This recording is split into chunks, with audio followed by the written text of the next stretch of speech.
Okay, we are on Daf Samach Amud Beis. We're gonna start on Samach Amud Beis, and it's a quick story. Um, the story is from Rabbi Krohn. Tells over the story. I actually heard from my father as well, Father Shlita. Following a story about Rabbi Wine, Rabbi Wine, who passed away recently. So in his honor, I'll tell a little story about him. So Rabbi Krohn would go visit. He's a speaker. He's also a Moel.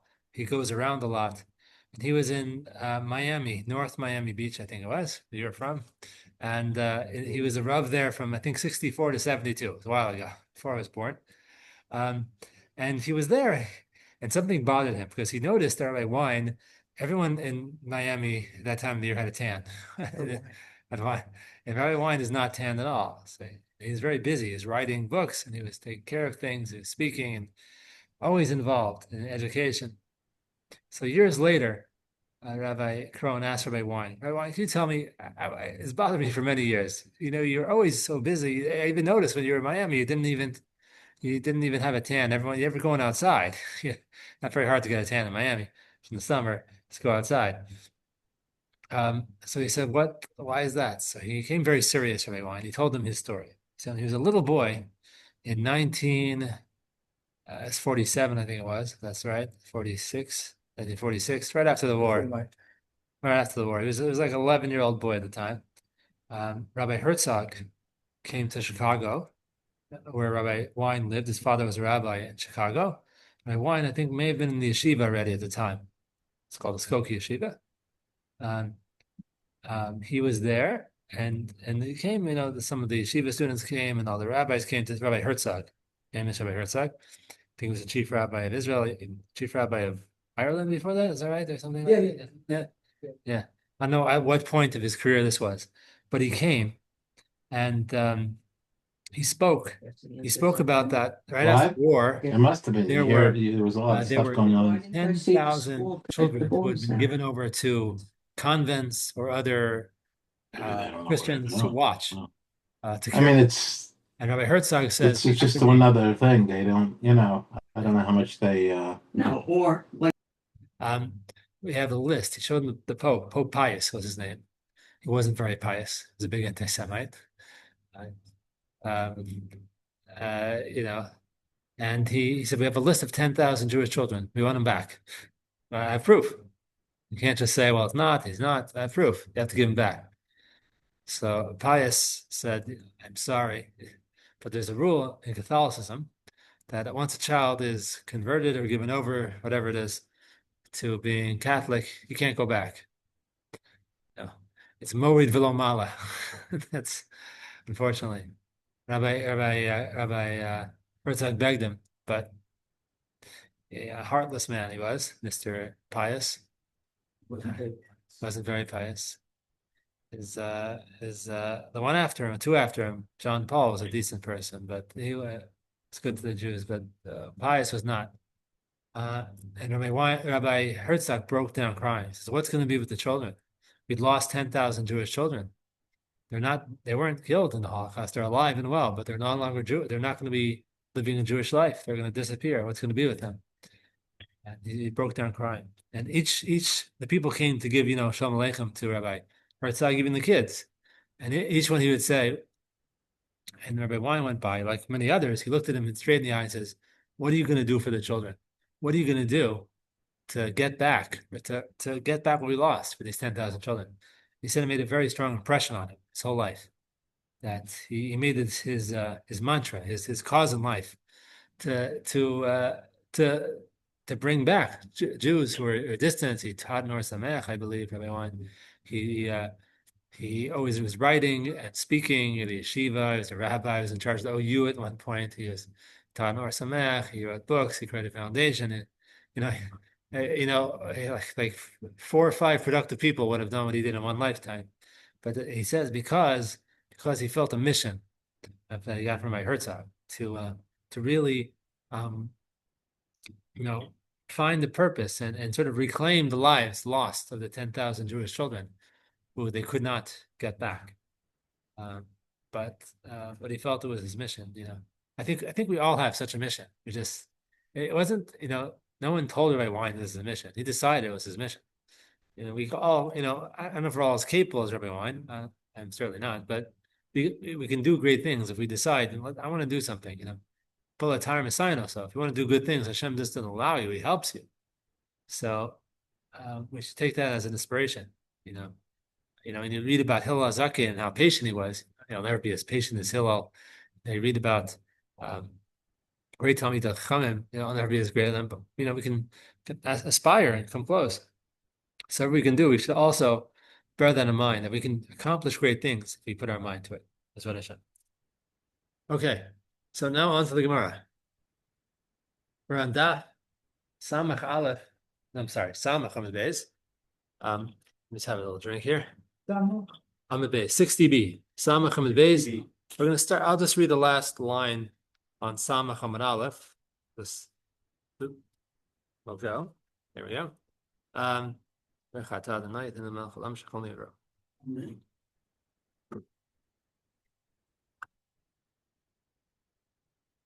So we're talking all about nursing. The whole thing is the husband's obligation to the wife's obligation to nurse their child. Their community has to be both husband and wife child, and we're talking about that. We're going to continue with that conversation in different kind of ways this today. The first thing we're going to talk about is what if, God forbid, the husband passed away and the woman wants to remarry? How long does she have to wait between that? There's the more well-known Bryson. We'll discuss that about the 3-month waiting period to know whose baby it is, the first, second husband. But this is talking about for the sake of the child. The child may not have what to eat if the mother gets remarried and becomes pregnant, and the woman becomes pregnant. That negatively affects the milk the mother has, and it may affect the child if it's the biological father. For example, a woman who's nursing, she can become pregnant. The Gemara says in Yevamos, we're not worried about that because the husband, the father of the baby, will take care of the baby. Yes, to take care of his baby.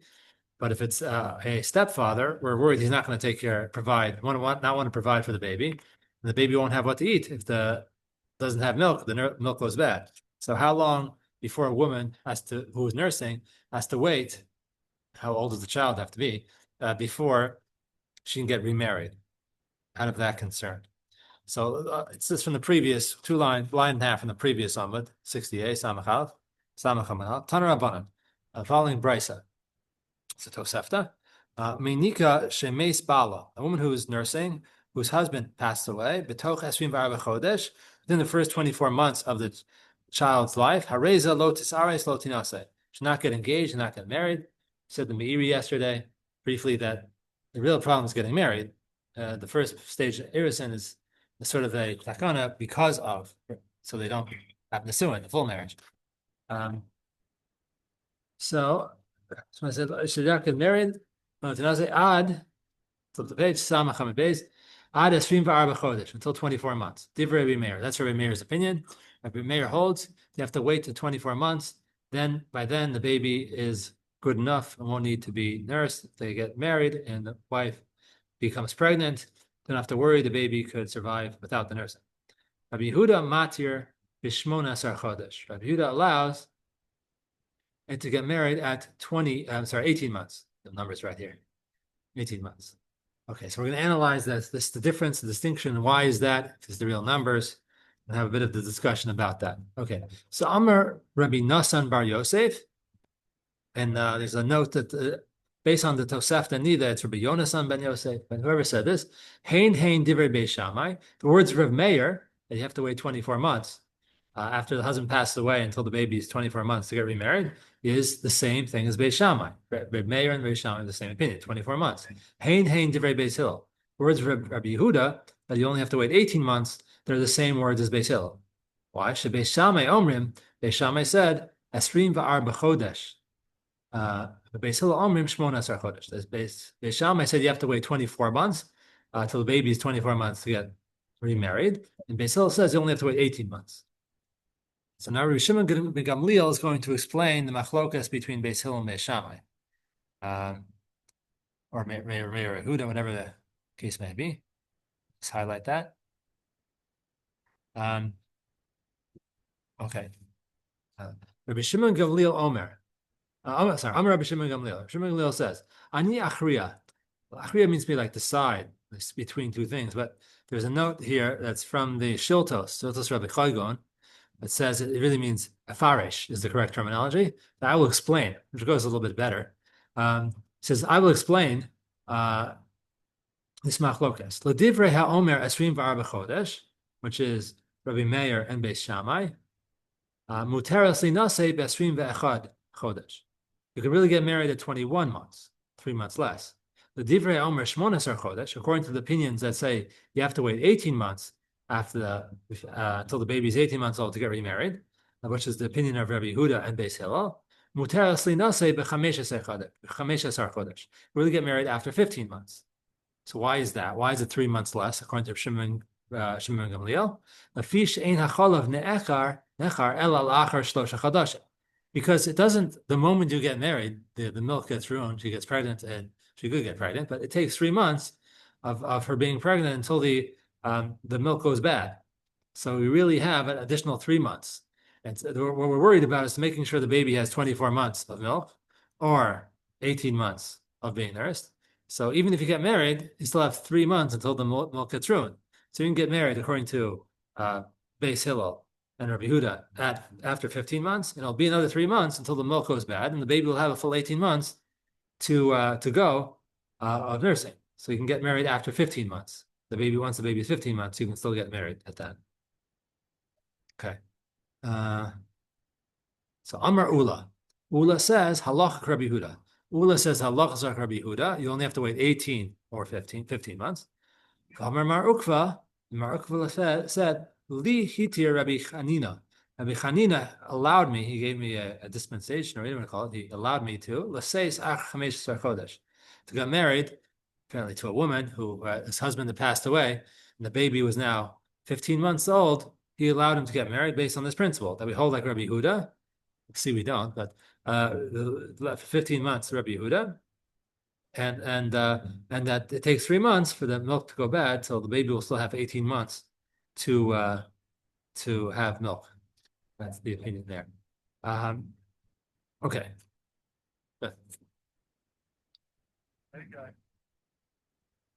Okay. Now we have an incident here that relates to that. Abaye had this incident with somebody who his aris, his worker on his field. Far down we go. Okay, a story with Abaye that he paskin like this, but we'll see we don't paskin like that. We'll see how that goes. Okay. Okay, so we're about a quarter or third way down the narrow lines. First one on the line is Chamisha. Just go over to the fourth word, Arise de Abaye. Arise de Abaye, Asala Kame de Abaye. This Abaye had an aris, like a person who works his field for a certain percentage. I think the translation like sharecropper or something like that. Somebody who works the field and gets a certain percentage. But anyway, so it was, sort of called a business associate / worker of Abaye, who had a question from Abaye. So he asked Abaye a question. He says, Amarle, mahu li ares, similar word, b'chamisha asar chodesh. Can I get married to a woman who hasn't passed away and the baby is only 15 months old? Can I get married to him? So that sounds like our very case, right? It's a possible like Rabbi Yehuda, 3 months less because the milk doesn't go bad. So Amarle, he says he's going to say yes, you can. He's going to give a number of reasons, the whole litany of reasons. Chada, the first reason, to Rav Meir Rabbi Yehuda, halach Rabbi Yehuda. That normally we say Rav Meir and Rabbi Yehuda, halach is like Rabbi Yehuda. We'll see if that's true. It's a gezerah of Rabbi Meir, but Rav Meir and Rabbi Yehuda, halach is like Rabbi Yehuda. And when they argue, halach is like Rabbi Yehuda. And Rabbi Yehuda says you only have to wait 18 months. Va'od, furthermore, Beis Shammai, Beis Hillel. Beis Shammai and Beis Hillel also disagree with this. And halacha Beis Hillel. Normally the halacha Beis Shammai, Beis Hillel, halacha is like Beis Hillel. So here it's like Beis Hillel. You only have to wait 18 months minus 3. Varma Ula, and Ula said halacha Rabbi Yehuda. Another reason Ula said halacha is like Rabbi Yehuda. So there's another reason to say you only have to wait 18 months to get remarried. Well, minus 3 for 15. V'amar Mar Ukva, we had a situation where Ukva said, we just said before, Li hit Rabbi Chanina. Rabbi Chanina allowed me, says Mar Ukva, l'seis l'achar chamesh chodesh. you can get married after 15 months. So he bring Abai gave a whole litany of reasons why it's okay. The last being that Mar Ukva said that Hanina allowed him to get married after 15 months. And he says, Kol shekein da li'ores. No, certainly here, when you're only going to do erisin, not nesuin. The problem is nesuin, you'll get the full marriage, and then she'll become pregnant, and then the milk will go bad. Here it's just the erisin, so is another reason to allow it, because he's only asking about the first stage of marriage. And if you think about it, normally back then, there would be a period of time, and we're talking about an almana, of course, here because so it's not so long in between, only a month, but so certainly that would be okay. So Abaye told him, this worker slash employee, whatever you want to call him, of Abaye, he said it's okay. So Ki Asalaka made Rabbi Yosef. So Abaye went to his Rabbi Yosef. When he came to Rabbi Yosef, he presented this case, and Rabbi Yosef said back to Abaye, Amrle, Rav and Shmuel Damrit Havayu, both Rav and Shmuel said, Tzricha lahamtim esri mar b'chodesh. No, it says, and that's how it seemed to Paskin, that he says they have to wait the full 24 months. Not only that, chutz miyom shen nolad bo, excluding the day the baby was born, the chutz miyom shen is arsabo, and excluding the day of the marriage of the kiddushin, giving the ring, whatever it's called, erison. So a full 24 months you have to wait, not 15 months. And so Abaye was a little concerned now because he asked he ruled to this person who asked him, they only have to wait 15 months to get remarried, for the woman to get remarried to him. And Rabbi Yosef, who Abaye asked, said, no, we hold like Rav and Shmuel, you have to wait the full 24 months after the woman who's nursing until the baby's 24 months to get remarried to her to get remarried to him. So when Rabbi heard this, he wanted to make sure this fellow knew the correct halacha, not 15 months, 24 months. So what did he do? Rod Basre plus a Parsi. He ran after him 3 parson. It's I don't know exactly how long it is, something like a mile. It's whatever, like whatever that is, at 1 point something kilometers. Okay, whatever. It's a decent run. He went 3. But V'amri, and some say V'amrila, some say parsa. It was just a parsa, 1 parsa. But bechola, it was in like sand, dirt. Like you ever try running on dirt when you're a kid? Like it takes about 10 times as much effort because there's no resistance or whatever it is, pushback from it. Running in sand, no? You're running in sand, so that's what it is. If you go to like Ashdod, Ashkelon, they have these large areas of sand. So near the ocean, okay, the sea. Below Adrichem, wasn't able to get to him. In any case, Abaye was very disturbed that he paskin wrong here. So Amar Abaye, a long story here. Amar Abaye, Ha Milsa to Amar Rabbanan. That which the Rabbanan say, the rabbis say, that afilu bi'asa bekuchta, that even an egg in kuchta is a kutach is a Babylonian dip. It's milchix. That's the point. It's made from like milk and vinegar and salt and some boiled bread and stuff. Doesn't sound very good, but every culture has their foods that they like. So the point is that it's milchix. It's chalavi. It's milky. It's something that And he said even the law of a very simple, basic law that's without any question, taking an egg and dipping it in milchix. Everyone knows you can eat an egg with milchix. You can have your cheese on your egg, whatever. Not a problem. Even that, which is so simple, loli shari inish mokom rabbe. A person cannot paskin that, rule that in front of his Rebbe, in the area of his Rebbe. That's what Abaye did. He sort of said that some area near his Rebbe, even if he perhaps got permission to do so. He said, we're going to see in Tosfos a little bit. He said you shouldn't do that. Why? Lost my place. Sorry. Even something so simple as that you're allowed to eat eggs with milk, dip it in milk. Lo shari inish b'makom rabbe. A person shouldn't rule that, passing that in the area of his Rebbe. Lo mushum demechse kaf kirusa. Not because it looks like, as Rashi says, 3rd line Rashi, a chutzpah. It doesn't look like it's brazen. It's disrespectful. Ella mishum delo mistaya milsa lememra. You're not going to get siyata d'shmai. You won't have heavenly assistance to like Rashi says shura kalacha to paskin properly. Um, sorry, jumping back and forth, Rashi. Elam the ha'ana have gamira leila hadit marish. Well, I already learned that. I knew that. But Rabbi Shmuel says you have to wait 24 months. And I made a mistake, says Abai. I didn't have the proper help, assistance from help, Siyat Dishmaya, to rule properly. Um, and so therefore he said that's why he made the mistake. They said 15 months. It seems like we would hold. We're going to see there's a lot of exceptions to this rule. They have to wait 24 months to get remarried. If a woman who is nursing a baby has to wait 24 months to get remarried until the baby's 24 months. But we'll see there are other things, other factors involved. There could be other things that mitigating, if you will, as we'll discuss soon. That's still the current nowadays, or this one's one of the ones that's gone by the way. There are things the nature of people have changed. Right. I don't know if we actually rule it that. It seems to be brought down the halacha, and there are other things that would affect this, as we're going to see. 1 second, as you dive in. Right. Uh, I remember learning this halacha. I don't remember how we passed it. I remember learning this in Shulchan Aruch. That is brought down halacha. But today may be different. There are other factors. Like we're going to see all sorts of exceptions as we go through. But it probably makes a difference today because we have formula, which just completely changes the whole picture. There's a tekufa in time. I think it was in the 1950s. Correct me if I'm wrong. Maybe the 60s, when nursing was frowned upon, and they only used, I think, even milk, which is not good for the baby's digestive tract.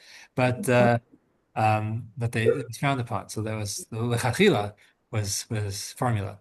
So I assume it would probably have halachic ramifications. But yeah, probably yeah. There's also other halachic rulings when it comes to remarrying. There's a lot of factors like a man shouldn't remarry, has to wait chagim, but if he has small children, I'll see there are other things here too. There's halachas regarding this. Even before we get to today's the fact that there's formula, there's a whole bunch of exceptions to the rule. Maybe. Oh, yeah. Okay. Tana Rabbana. Okay, we're about a quarter way before the lines become wide. Let me highlight it more properly. I didn't want to do Tosfos before I do that. Rabbi, can I ask a question? Yeah, sure. The Gemara seems to be talking about two different reasons why they shouldn't get married immediately. Because the milk, if she becomes pregnant either by a husband or by the new marriage, the milk will go off after 3 months. And secondly, the second husband won't support her if she became pregnant from him for the previous child. Now, it's correct. I just asked my wife, and she said that the milk doesn't go off after 3 months when feeding. So it's how would they know that the fact that it does go off? So let me answer one question at a time. The first thing is that the Gemara in Yevamos says that if a person whose wife is nursing, they're allowed to cohabit, and the wife, nursing would prevent it to some extent, but at some point it's not perfect. The wife can become pregnant, and we're not worried about that. We're not worried about that because the husband will support his own child. He'll definitely find other things to feed the child with. Our concern is that he won't want to support someone else's child. Maybe not required to either. So it's but they're saying the milk will go off after 3 months even if she married somebody after 4 or 5 months, 6 months. Right. So they're saying that the milk would go off, but it won't. Right. So the reality of medical reality, 1,500 years ago or whatever long ago isn't necessarily the same as today. Now the Gemara, they're able to calculate the Chodesh, the new moon exactly. That even astounds even astronomers today how precise the Chachamim were able to calculate it. They were very intelligent. We know that from the Gemara. The Amoraim were brilliant. Siyat Shmaya, but they were brilliant, utterly unimaginably brilliant. So when they tell us that we're going to see some strange foods today that are bad for nursing women, that sounds superstitious. They're not superstitious, is that was the medical facts on the ground in their time. It must have changed. Things changed. One classic example, and number of examples. There's a lot of examples of how medical reality changed. Things that were bad then are good now.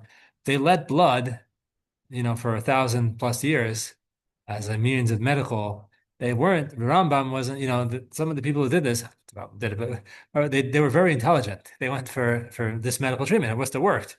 Try today, I probably end up with an infection. I don't know if using the leeches, whatever they use, it's a very, very. Rabbi, Yeah. one point to you, my wife agrees with you. Yeah. I'm sorry? I said 1 point to you. My wife listened to every word you said and she agrees with Oh, you. Baruch Hashem. Now we're good to go. Thank you. You got that confirmation? He says his wife agrees with me, so we're good to go. Thank you. Thank you to Mrs. Rubenstein. Okay. Okay, we're good. Okay, so let me look at Tosfos before I keep on forgetting. Tosfos says, second Tosfos, a nafkamina, shehecha sharav mokal al kvodo. What happens if, you're not supposed to paskin in front of your Rebbe, in the same area as your Rebbe? So what happens if he sees mokal? He says, you can paskin. He allows him, he says, okay. Can you do it? He says, perhaps that's what Abayi's case was. We have to assume Abayi got permission from Rabbi Yosef to paskin. What was the case? Even though it's the shari, then it's permitted to paskin. Afilu hachi al yora, you should not paskin. The lo misyata milsa over rabbi law. You're not going to get the proper sati d'shmaya. You're not going to get the divine assistance what you need to assure that you rule properly. So he's saying, still don't do it. That's advice to you. Okay, now we're about a quarter way before the lines become wide. Tanar Rabbanan. The last letters on the line says Tanar Rabbanan. No, everyone has a dot there, but Tanar Rabbanan. Tafresh, and then the line. Tanar Rabbanan, then the Brisa. Nasna Bina. Hold on a second. What happens if the woman the husband passed away, and now the woman is nursing? If she does the following. If Nasna Bina Minakesh, she gives her child to a nursemaid, someone who is going to nurse for her. Oh, Gamalto, or she weans him. Oh, May, so the baby dies. Muteras linase miyat, and get married right away, because all the problems don't exist. If the baby's no longer alive, there's no concern, obviously, unfortunately. And if the baby's weaned already, so obviously no need for the milk. And if the baby's given to someone who's going to nurse the baby, then obviously there's no problem either. So Rav Papa, Rav Huna, Berei de Rav Yoshua, Savar lemevad uvda kihamas nisa. Rav Papa and Rav Huna, the son of Rav Yeshua, wanted to rule like that. In the case that if a woman gives the baby to someone else to nurse, then she can get married right away. That's what they wanted to say. Amrla luhu hahi safta. A certain older woman, like a grandmother type, said to them, to Rav Papa and Rav Huna, Berei de Yeshua, B'didi hava uvda. By me, it happened to me, literally. I had the same case by me, that she said. V'asr Rav Nachman. The case by her was her husband passed away, and she wanted to get remarried, and she gave the baby to someone else to nurse, and Rav Nachman would not allow her to get remarried for the 24 months. So we say, Eini. First we interrupt that. We say, Eini, that's true. Rav Nachman sharalahu lebeirash galusa. We know just the opposite. Rav Nachman allowed the same case. A daughter-in-law of the house of the Reish Galusa. Reish Galusa was the head of the Jewish communities in Bavel, and he had some sort of autonomous control of some sort. Not sure exactly to what extent, but they had control. He was a prominent person there, very prominent. And his daughter-in-law, husband passed away, and she wanted to get remarried, and he gave the baby to someone else to nurse, and Rav Nachman allowed her to get remarried right away. So which one is it? Rav Nachman ruled to this old lady she can't. To the daughter-in-law of the house of the Reish Galusa, she allowed. So which one is it? So it says, Shani Bey Reish Galusa, the house of the Reish Galusa was different, the Lo Hadri Bey. Because there, if you give your baby from it's sort of like a king almost, prince, someone of that nature, if you give your baby to someone else to be nursed, they can't back out of the deal. I don't like the deal here. I'm going to give you back the baby. It's not going to work. But so you don't have to worry about that. You give the baby, it's nursed, it's taken care of, don't have to worry about it. When it comes to someone, a regular woman like the Safta, you have to be concerned. That's what Nachman's concerned about. You may give the baby away to be nursed, but the nurse may decide she's done, doesn't want to nurse today, got a better offer, didn't sign a contract, whatever. So um, so uh, so yeah. So that's why it's different. But in any case, we see that it's not an exception, even though the brisa seems there's a brisa, not the pasuk like the brisa necessarily, but we don't necessarily pasuk like the brisa, but the brisa that said that you can give the baby to nurse, that's enough, and you get remarried. But from the Rav Nachman, we see it's not enough. Okay. So Amrlu Rav Papi. Rav Papi is going to now ask some further questions based on a brisa on what Rav Papa and Rav Huna wanted to paskin. That it's not a concern as long as you can get the baby to be nursed. They wanted to say that that's enough that you can get remarried. So Rav Papi is going to ask a question based on a more famous brisa on that. So Amrlu Rav Papi, Vatun lo tazvruha mehad Tanya. You don't hold of that what it says in the brisa. A little bit of a famous brisa, it's Tosefta as well, that says the following. This is about a woman the topic is a woman has to wait 3 months. A woman who got divorced or her husband passed away, she has to wait 3 months before getting remarried. So we know which if she gets pregnant, who the baby is, whose father the baby is. Okay, so anyway, the Lahaitanya. Isn't this doesn't sound, understand how? You've got higher car that passed all year.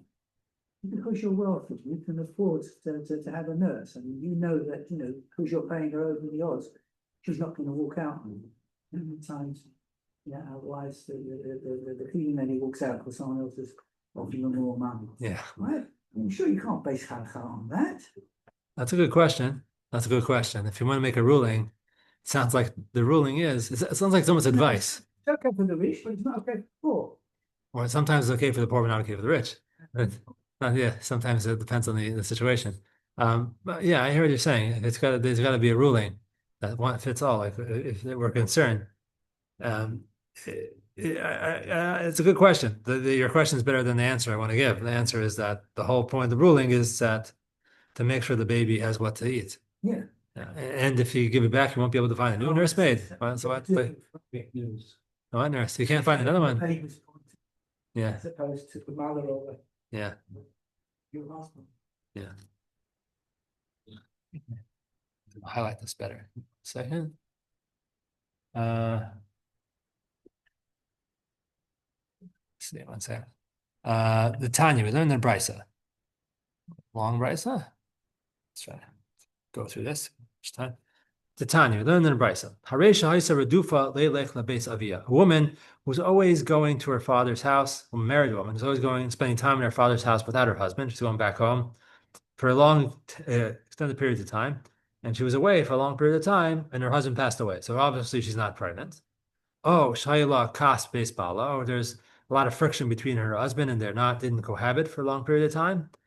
These are all reasons why when her husband passes away or she gets divorced, why she wouldn't have to wait 3 months to get remarried. Or her husband is incarcerated, he's in prison, and they obviously can't cohabit for a long period of time. So if she doesn't pass away, same idea, won't have to wait.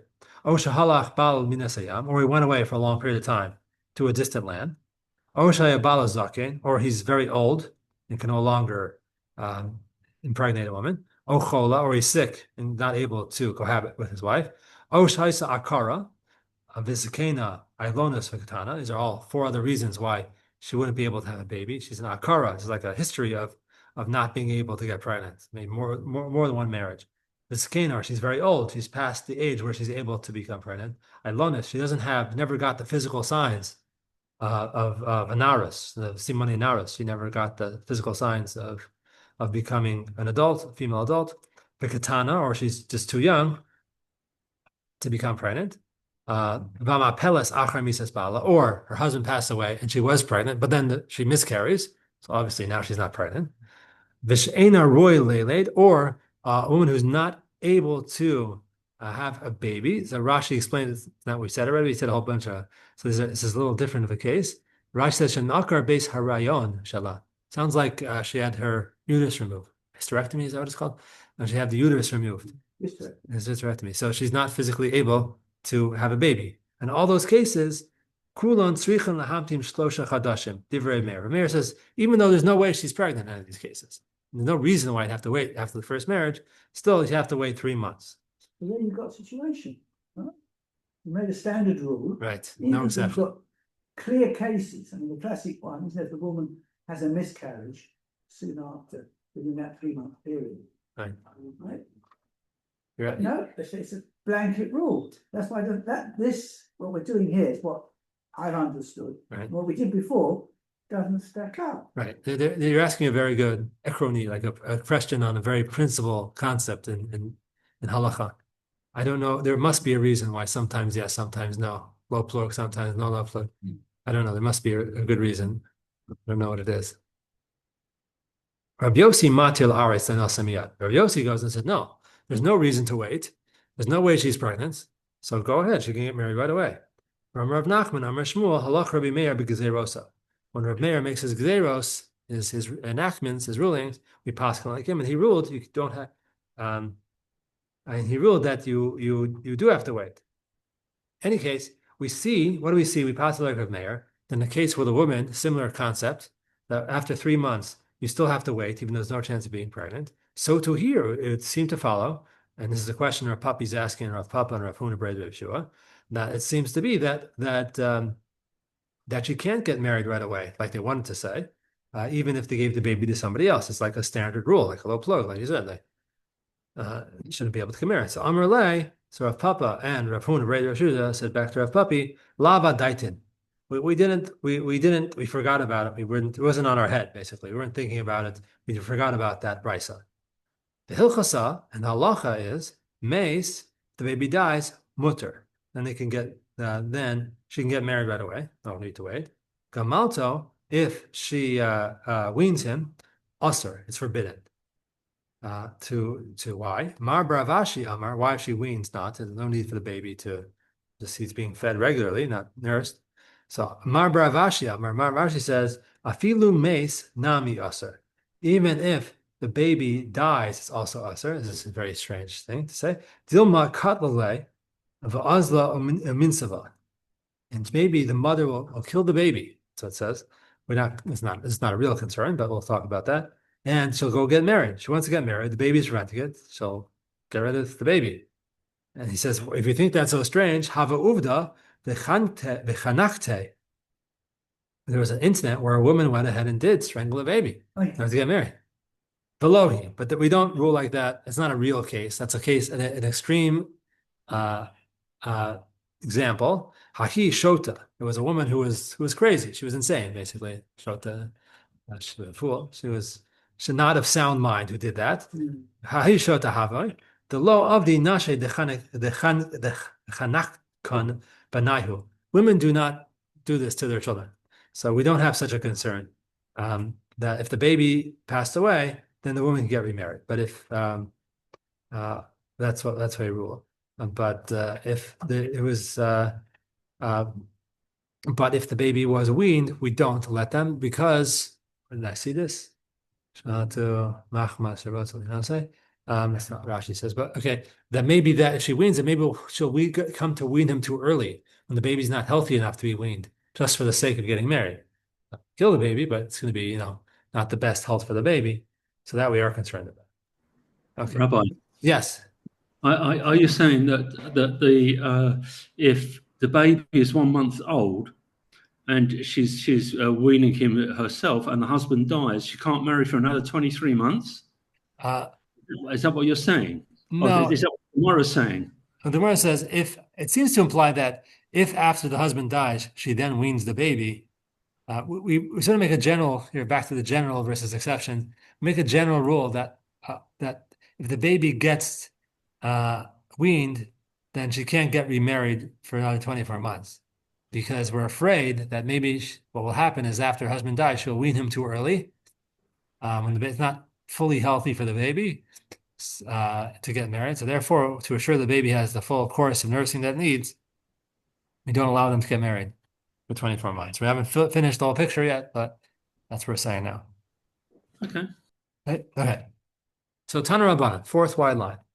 Tana Rabbanan, we learn the Brisa. Haresha nasnu la ban lahanik. And this is a general ruling about women who are nursemaids, who nurse for others. Tana Rabbanan, Haresha nasnu la ben lahanik. Someone who's given someone's son to nurse, Harezu lo tanik imo lo benav lo ben chavrata. She can't nurse at the same time her own child or someone else's child.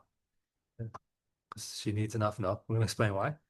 Piska kima ocheles harbe. If the person who hired this nursemaid only gave her a limited stipend for food, she still has to go and eat enough to help feed the baby. We'll discuss who has to make up the lack of food. We'll see it's actually the nursemaid herself. And also, lo tochal, it's a woman who's nursing, hired for others, certainly. Lo tochal imo dvarim haroim l'chalav. She shouldn't eat things that are bad for the milk, as we'll see there, because they limit the milk or cause it to stop or just not good. They make the milk go bad. So now we're going to analyze this brisa one step at a time. So the Gemara says, "Hashta bena'amrit lo ben chabret boy." We said that a woman who's a nursemaid can't nurse her own child along with it. You might think she would be able to. Ben chabret, the fact that it tells us she can't nurse take another child to nurse as well. Boy, we need to say that? That's obvious. If she can't nurse her own child along with the child she was given to nurse, obviously she can't take in another child to nurse at the same time. So, you might think, Bena hu dechaisa ilvei memati letvei. You might think that what is our concern? She'll make sure her own child gets a little bit extra milk, give extra milk to her own child at the expense of the baby she has taking in. Aval ben chabrata ilab dahavale mosar lohavim mamsile. But for someone else's child, we don't have that concern. Kamash Milan, no. Mother can nurse two children. Mother can nurse two. So yeah, we had that the Mishnah said Bena. He has to nurse her child, singular. So the was it the Rash, the Rambam? I've written that. Wait up. Where is it? The Rif. The Rif said that she only has to nurse one at a time, and the Rush said you have to try to nurse both. It is possible to nurse both. Being a father of twins. Okay. It's possible. Yeah, I guess so. I guess so. For your own children, I guess we're not concerned about you doing a good job of your work. But if you're hired to nurse somebody's baby, I guess we're concerned that you have to do all you can and not play favorites to your own baby over someone else's baby. Or even someone, And my mum told me she nursed me, and she had abundance of milk. She was able to feed another baby. right? Be possible like this? Let me just take a look. What is it? Let me just see. Tell me about Harish and Nasala Lahinek, Harizalo Tenek, Imalo, Banavlam. I don't know. I don't know if all these rules apply. Anytime medical, you have to question if it's still. So sometimes it's brought down. This seems to be brought down la'alacha. We're going to see soon that it talks about all the things that are bad for the nursing, but it's not brought down la'alacha. Okay. Anyway, paska kima ochlas harbe. Even if the nursemaid is given a limited stipend, if you want to call it, for food, that she needs food extra to eat for herself, she's given limited. Ochelas harbe. She still has to go and eat more food because she needs more food to be able to nurse more. Mehecha, where does it come from? Rav Sheish says mishallah. She still has to give it her own. She still has to go ahead and she has to buy her own food, the nursemaid. As Miri says, because she knew this up front, that she wasn't getting enough of a stipend to get food. And she calculated and took the loss. And I still want the stipend, the salary I'm getting for nursing the baby. Okay.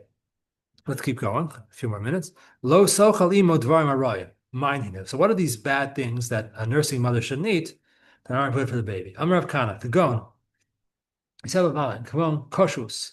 Koshus is Rashi says it's something that's used, some sort of vegetable that's used to make beer, some sort of green algae or fungus or something. I don't know what it is. The chaziz and the chaziz is some sort of grass coming from or growing with the seeds of grain, the dagim ketanim, and small fish, va'adama, and earth. Those are things you shouldn't eat. Abai Amar is not brought down halacha. Abai Amar afilu kara, even if it's, I mean, that's zucchini or something. I don't know. Chavusha. And chavusha is some sort of the fruit that's similar to a I bet pear. it's quince. Quince? Oh, a fruit similar to a pear. That's what it says here on the Gilead. Quince? Quince. I know what a quince is. It's like a pear? What? It's like a pear? It's a bit smaller. I love a pear, okay. Yeah, we had a neighbour. I think I had a quince bush in my first house. And then we moved. One of my neighbours had it. We grew in England. Uh, Yeah, I'm trying to think whether it's a bit like the etrog. I think you have to cook it. It can't be eaten raw. raw. But it is a fruit. Yeah, Interesting. yeah. All right. Rav Papa Amar Afilu Korah Vakufra. Rav Papa says, even Afilu Korah, it's Korah seems to be like the palm hearts, I think that's what it is. Yeah, palm shoots. Kufra. What do you say, Alan? Palm shoots. Palm shoots. Okay. Palm shoots. But kufra is like under ripened dates. Those you shouldn't either. Ravashi Amar Afilo kimcha v'harsana. Even kimcha v'harsana. Kimcha is krutach, that milchik chalavi dip we talked about. V'harsana is like fish, small fish that are fried in their own brine and with flour and salt water, whatever. These are famous Babylonian dishes. Harsana, palm shoots, yeah, Tins. yeah, Yeah, it's when the lulav grows, beginning to grow. yeah. So obviously it's a delicacy. You don't get much of it because each tree has got 4 lulav in. So you can only take 2 away, and that can otherwise you kill the tree. Right. Yeah. So and then you take it when it grows, you take the stem, the lower stem of it, and you cook it. Yeah, I've seen it. Yeah, yeah. Well, it's not, it's not something in abundance. Right. Yeah, interesting. Yeah. Okay, so there is a minayu paski chalba, minayu achri chalba. Some of these things I mentioned, they cause the milk to stop, and some of them they ruin it. They make it go bad. Okay, maybe just bear with me one more minute. We can finish the Talmud here. The mishamsha berecha havale bane nachte. Other examples of things you shouldn't do. A person who cohabits with his wife in the area, the presence of like the millstone that they grind the wheat. If a person does that, it causes the children to have epilepsy, machalas nafila, as the parish here. The mesham shel ara, person who habits of life on the ground itself, havale bane shamute, have children who have long necks, which is some sort of moon. Rashi says, the darchal roma de chamra, someone who walks on either the excrement or the blood, depend of a donkey, havale bane gardeni, he'll have children who hair falls out. The achla chardala, a person who eats mustard, I guess when they're pregnant, havale bani zalzaline, have children who are ravenous. The achla tachli, person who eats cress, I think it's a translation, whatever that is, no idea. Havale bani dolphini, they'll have children whose our eyes are always tearing, watering. The achla monuni, a person who eats small, who's accustomed to eat regularly to eat, as Rashi says, small fish. Havale bani matzitze ena, whose eyes are like always moving around and blinking and squinting. Dachlar gargushta, person who eats red earth, clay or earth, I know. Havale bane mechure, have children who are unsightly and not good looking. The shisa shichra, a woman who drinks beer during the pregnancy. Havale bane uchme, have children who are dark skinned. The achla bisra.